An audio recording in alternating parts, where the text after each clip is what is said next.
I can't be the only one who noticed this. So I saw Guillermo del Toro's new Frankenstein film. Warning, spoilers ahead. And to start off, I'm a big fan of his work. I even had the pleasure of going to his museum tour when it came through here about 6 or 7 years ago. Now let me start off by saying that this film is beautiful. In all the ways that matter. Cinematically, performance-wise, every shot is just perfect. But by the end of the film, I just couldn't help but feel that there were a few things I wanted a bit more of. And I know probably everyone's going to disagree with me, but I have to say it. So after an incredible opening to the film, Victor proceeds to tell his story, his relationship with his mother, his father, and his brother, which seemed to go on for quite a while. But I didn't think that until watching the rest of the film and feeling that there were some moments towards the end that weren't able to be totally fleshed out because of the amount of time spent in the beginning. And knowing the film industry as I do, this is possibly because of the actor who they had play his father needing a certain amount of screen time. And then we finally get to the point where Victor starts to create the monster. In, by the way, an incredible montage scene with Victor Frankenstein disassembling and assembling human body parts to bouncy music. Elizabeth does meet the creature and in 2 rather quick scenes somehow becomes relatively infatuated with him. This enrages Victor and he then attempts to destroy his creation. So after a bit of time passes, the creature suddenly appears to Victor. Victor did not know that he survived, and at this point he had only heard him ever say one word: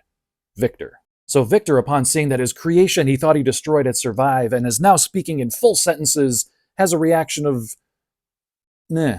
I think I just wanted more in that moment, some kind of shock or surprise. So Elizabeth shows up and again is for some reason completely infatuated with the creature.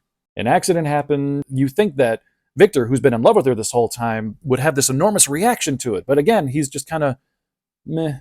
Again, there were just these moments that felt so rushed and so quickened because of how much time was spent in the beginning. But anyway, all that being said, it still was such a gorgeous movie. But there was one thing I could not get past. It was how much Jacob Elordi in his makeup looked way too much like Tom Cruise as Lestat from Interview with the Vampire. Not the entire time, just about when they gave the creature long hair. And again, I love Guillermo del Toro. I think he is a master at his craft.